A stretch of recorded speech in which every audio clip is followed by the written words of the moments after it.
भी ध्यान नहीं देना चाहिए। मैं अपनी पर्सनल बात बताऊं कि कई बार मैं जब 20-25 साल पहले जब मैंने म्यूजिक की जर्नी स्टार्ट की, तो उस टाइम पे भी लोगों को लगता है कि लड़की गाना गा रही है। इसमें भी कई सारी बातें मुझे सुनने लगी। ना हिम्मत विसारिए ना हरि नाम, हारिए ना हिम्मत विसारिए ना हरि नाम, जाही विधि राखे राम ताही विधि रहिए। देखिए पहले भी जाते रहे हैं, बाद में भी अनुभूति हुई कि जिस क्षेत्र में जो देवी जी ने जिस बात को वृत्तांत रूप से पूरा डिटेल रखा, को प्रेरणा के एक दूत के रूप में हमको देखना चाहिए। और स्टैच्यू ऑफ विजडम स्थापित होता है तो उससे प्रेरणा अनेक लोगों को शिक्षा के क्षेत्र में भी मिलेगा और आने वाले पीढ़ी को भी निश्चित तौर पर मिलेगा।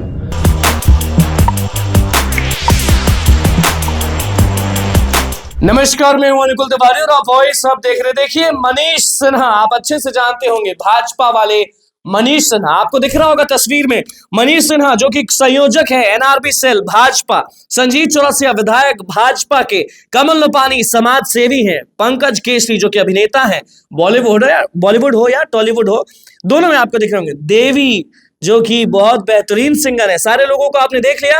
अब आप सुनिए, 1 तारीख को होने वाला है बहुत बड़ा कार्यक्रम। आप हमसे क्या सुनिएगा, यही लोगों से सुन लीजिए कि कार्यक्रम कहां पर है और क्या कुछ धूम मचने वाला है। और ये भी बड़ी मांग कर रहे हैं सारे लोग, जितने भी लोग आपको दिखे ना, बड़ा मांग कर रहे हैं, बहुत बड़ा। अब देखना होगा कि सुनती है कि नहीं सरकार। सुनिए एक एक करके सबको कि लोगों का क्या कुछ कहना है। लीडर्स आ रहे हैं, हमारे डिप्टी सीएम आदरणीय सम्राट चौधरी जी, डिप्टी सीएम विजय सिन्हा जी और हमारे प्रदेश अध्यक्ष भारतीय जनता पार्टी के दिलीप जायसवाल जी और तारकिशोर प्रसाद जी आदरणीय, इसमें और कई लोग आ रहे हैं और हमारे बचपन के मित्र संजीव चौरसिया जी भी रहेंगे। और जो बाहर से लोग आ रहे हैं, इसमें एक सुप्रीम कोर्ट के एडवोकेट विष्णु शंकर जैन जी हैं, टीवी की प्रसिद्ध पर्सनैलिटी रूबिका लियाकत जी आ रही हैं, देवी जी, आर्यन बाबू और पंचायत के जो 2 बहुत फेमस कलाकार हैं जो आजकल आप लोग सोशल मीडिया में देखते होंगे, दुर्गेश कुमार जी और अशोक पाठक जी, ये लोग आ रहे हैं। ये सारे लोग और पंकज केसरी जी तो आज ही आ गए हैं। हम तो सारे लोग राजेंद्र बाबू के समर्थन में, उनके स्टैचू के समर्थन में आ रहे हैं। ये कार्यक्रम बहुत बड़े लेवल पे इसको ऑर्गेनाइज किया जा रहा है। 4000 से ज़्यादा लोग आ रहे हैं, उसमें 50% से ज़्यादा युवा हैं और एक बहुत बड़ा संदेश सोशल मीडिया में ये ट्रेंड कर रहा है। और ये सारे बिहारवासी क्या एक ही संदेश है, एक ही मकसद है कि राजेंद्र बाबू के लिए उनके आदर में एक स्टैचू ऑफ विजडम का निर्माण हो। अब मैं पंकज केसरी जी से बहुत आग्रह करूँगा, बहुत संक्षिप्त में आप स्टैचू ऑफ विजडम के बारे में, बिहार, आप हैदराबाद और मुंबई से आए हैं, बहुत संक्षिप्त में इसको एक बार अपनी बातों को रखें। मेरा संजीव चौरसिया जी को, मनीष जी को, हम सब लोगों को मैं चाहता हूं कि स्टैचू ऑफ विजडम बने, बहुत जल्द बने, क्योंकि ये डिमांड पिछले काफी सालों से चल रही है और ये बन जाना चाहिए था, जैसे देवी जी ने बताया, क्योंकि बिहार के लिए एक बहुत बड़ी गौरव की बात होगी अगर स्टैचू विजडम की यहाँ पे निर्माण होता है, खासकर पटना में होता है। जैसे हम लोग जो बाहर में रहते हैं, हैदराबाद में रहते हैं, मुंबई में रहते हैं, तो हमारे बिहार के लिए बहुत बड़े गौरव है। डॉक्टर राजेंद्र प्रसाद जी गौरव थे इनफैक्ट, और मैं चाहता हूँ कि उनकी याद में बनना चाहिए, जैसे स्टैचू ऑफ यूनिटी बनी वहाँ पे वल्लभ भाई पटेल जी के लिए। तो बिहार के लिए एक बहुत बड़ा माइलस्टोन होगा और मैं सरकार से डिमांड करता हूँ कि राजेंद्र प्रसाद जी के विचारों पे चल के, जैसे देश इतना उन्नति करा, बिहार इतना उन्नति करा हमारे मुख्यमंत्री जी के नेतृत्व में, तो मैं चाहता हूँ कि स्टैचू ऑफ विजडम के यहाँ निर्माण हो और अतिशीघ्र निर्माण हो ताकि यहाँ के लोग शिक्षा में बहुत आगे जाए। Thank you very much. जाने हैं उन सभी को मेरा प्रणाम है। और मनीष सिन्हा जी, आपको बहुत बहुत धन्यवाद। इस कॉन्क्लेव में आपने मुझे आमंत्रित किया, इस प्रेस कॉन्फ्रेंस में मैं उपस्थित हूँ आप लोगों के बीच। और मैं बस इतना ही कहना चाहती हूँ कि राजेंद्र प्रसाद जी, जिनको पूरा देश आदर्श मानता है, उनकी जो पर्सनालिटी थी, वो प्रथम राष्ट्रपति जरूर थे, लेकिन उनकी पर्सनालिटी की जो जिसको कह सकते हैं कि बहुत सारी लोगों ने उससे प्रेरणा ली है, हम सभी प्रेरणा लेते हैं। और उनका व्यक्तित्व इतना सरल था, मुझे तो आश्चर्य है कि अभी तक इसका निर्माण हो क्यों नहीं पाया है। ये तो बहुत पहले हो जाना चाहिए। जिनको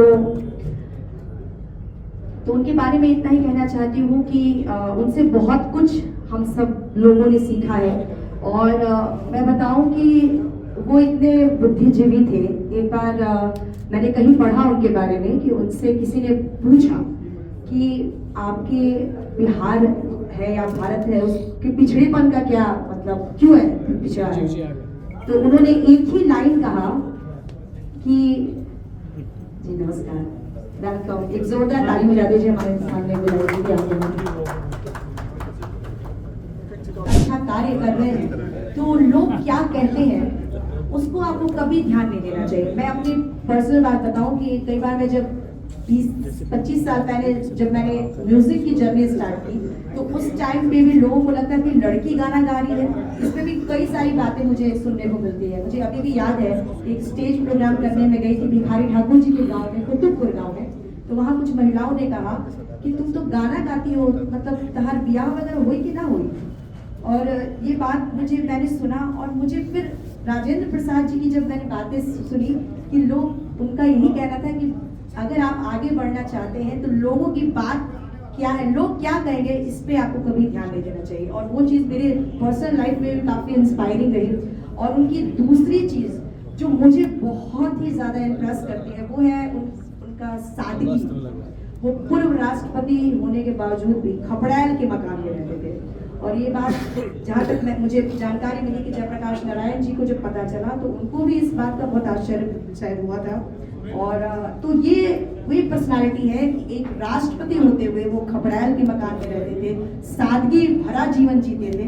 तो ये कहीं ना कहीं, और मैं ये कहूँगी जो भारतीय जो संस्कृति में एक जो पुरुष, आइडियल पुरुष की जो छवि है वो उसमें हमारे राजेंद्र प्रसाद जी बहुत ही ज़्यादा खरे उतरते हैं। और इसलिए मैं उनको बहुत सम्मान करती हूँ। और लास्ट में एक बात जो बहुत ज़्यादा अच्छी है वो मैं आप सभी के सामने कहना चाहूँगी कि वो जहाँ रहते थे उस कमरे में उन्होंने एक बात जो है वो लिख के रखी थी, वो हमेशा उसको पढ़ते थे, देखते थे। वो ये था कि हारिए ना हिम्मत, बिसारिए ना हरिनाम, हारिए ना हिम्मत, बिसारिए ना हरिनाम, जाही विधि राखे राम ताही विधि रहिए। देखिए कितनी बड़ी बात है। उन्होंने कहा कि कभी भी इंसान को हिम्मत नहीं हारना चाहिए। अगर आप कुछ कर रहे हैं तो उसको कंटिन्यूस करते रहिए। और साथ ही साथ जिस तरह से भी भगवान आपको रखते हैं, जिस परिस्थिति में भी आपको भगवान रखते हैं, उसको एक्सेप्ट कीजिए और भगवान पे आस्था रखिए, इस अस्तित्व पे आस्था रखिए। आपका जो विश्वास है वो आपको एक अच्छा जीवन प्रदान करेगा। तो बहुत सारी ऐसी चीजें हैं जो राजेंद्र प्रसाद जी ने हम सभी को प्रेरित किया है। और बस अंत में इतना कहना चाहती हूँ कि मैंने पहले भी बोला कि अगर अभी तक जो स्टैचू नहीं बना है, ये हम सब बिहार वासियों के लिए जिसको बोल सकते हैं कि शर्म की बात है कि अभी तक राजेंद्र प्रसाद जैसी पर्सनालिटी का स्टैच्यू ऑफ विजडम नहीं हो पाना। ये हम सब लोगों के लिए बहुत ही दुखद और खेद की बात है। इस पे सरकार को जरूर ध्यान देना चाहिए और जल्द से जल्द स्टैच्यू ऑफ विजडम की स्थापना और इसकी शुरुआत होनी चाहिए। Thank you so much. Thank you. PC जो चल रही है, आप सभी जान रहे हैं, देश डॉक्टर राजेंद्र प्रसाद जी की जो 2 तारीख को ज्ञान भवन में बड़ा कार्यक्रम होने वाला है।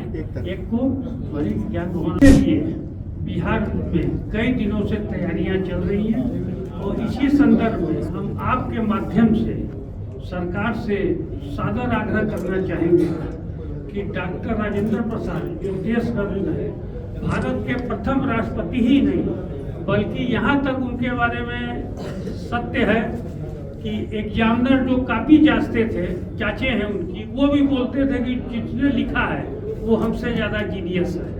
तो ऐसे व्यक्तित्व के लिए अगर कोई समाज के द्वारा और समाज ही नहीं, पटना ही नहीं, बिहार की जनता की ये मांग है कि देश रत्न डॉक्टर राजेंद्र प्रसाद की स्मृति में एक स्टैचू का निर्माण होना चाहिए और बड़े रूप में होना चाहिए।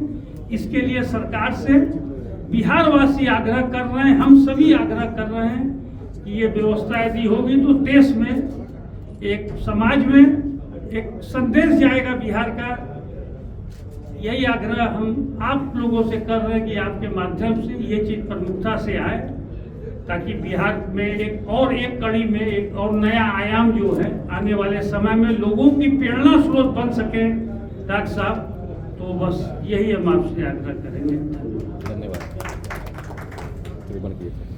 मनीष जी को भी धन्यवाद और सभी को, देवी जी, पंकज जी, सिन्हा जी, यहाँ पर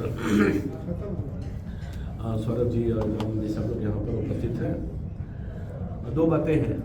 माननीय राजेंद्र बाबू के जब विधायक इस क्षेत्र से जीतने का अवसर मिला तो उस क्रम में पहले भी जाते रहे हैं, बाद में भी अनुभूति हुई कि जिस क्षेत्र में जो देवी जी ने जिस बात को वृत्तांत रूप से पूरा डिटेल रखा तो मेरे ही विधानसभा में इत्तेफाक से तो वहाँ के विकास के लिए मैंने पहला कार्यक्रम वही किया। उस समय मनीष भाई को भी मैंने बुलाया था मुख्यमंत्री के नाते भी, और मन में ये लगा कि इनके जितने प्रकार के किए हुए कार्य हैं समाज के बीच में तो है ही, पर हम नौजवानों को कम से कम स्मृति में, एक संस्मरण में अविस्मरणीय कुछ ऐसे कार्य हो जिसकी भूमिका निश्चित तौर पर अखिल भारतीय क्षत्रिय से लेकर विश्व स्तर पर बढ़े। तो स्टैच्यू ऑफ विजडम जो निश्चित तौर पर बनना चाहिए, उसके लिए पहल पूरी तरह से सब लोगों के आशीर्वाद से क्रम आगे बढ़ रहे हैं। उस रूप में माननीय राजेंद्र बाबू के बारे में बताने की आवश्यकता नहीं है, वो तो अपने आप में सूर्य प्रकाश है और जितना भी बोला जाए कम है, पर नौजवानों को प्रेरणा के एक दूत के रूप में हमको देखना चाहिए। और स्टैच्यू ऑफ विजडम स्थापित होता है तो उससे प्रेरणा अनेक लोगों को शिक्षा के क्षेत्र में भी मिलेगा और आने वाले पीढ़ी को भी निश्चित तौर पर मिलेगा। एक उसी संकल्पना के साथ और उसी संकल्प शक्ति के साथ पटना के सड़कों पे तो निकलेंगे ही, और अखिल भारतीय स्तर पर एक सहमति अपने आप बन रही है कि इस दिशा में उन्नति कैसे मिले। तो उस उन्नति की दिशा में हम प्रगति की ओर बढ़ते हुए अपने जो संकल्प शक्ति है स्टैच्यू ऑफ विजडम को हम बढ़ाने का काम करें और उनके किए हुए कर्तव्य को समाज के सामने प्रदर्शित करते हुए जो अनेकों वर्षों तक जिन लोगों ने छुपा के रखा, आज समाज के बीच में इस बात को मानने के बाध्य भी है और उनके विचारों को और संस्मरण को हम समाज में देने का काम करें। फिर से शुभकामना के साथ इस दिशा में हम लोग पहल करते हुए जितने भी पहल हर दिशा में हो सकते हैं उसमें चौमुखी विकास के लिए पहल करने के लिए अग्रसर हम लोग हैं। और एक बार अभिनंदन के साथ पूरे सबके सहयोग के साथ स्टैच्यू ऑफ विजडम की पहल की प्रक्रिया और तेज गति में पकड़े, उसके लिए आगे बढ़ने का काम करेंगे। बहुत बहुत धन्यवाद। तो क्या कुछ कहना था सबका, जो भी लोग बैठे हुए थे बता ही दिए कि 1 तारीख को क्या है और कल क्या है। तो अब देखना होगा कि होता क्या है। 1 दिसंबर को सब लोग मांग कर रहे हैं, लेकिन मांग पूरा होगा, कौन करेगा मांग पूरा, वो भी बात है। तो बस हमारे चैनल को सब्सक्राइब करें, पेज को लाइक करें। बहुत बहुत धन्यवाद।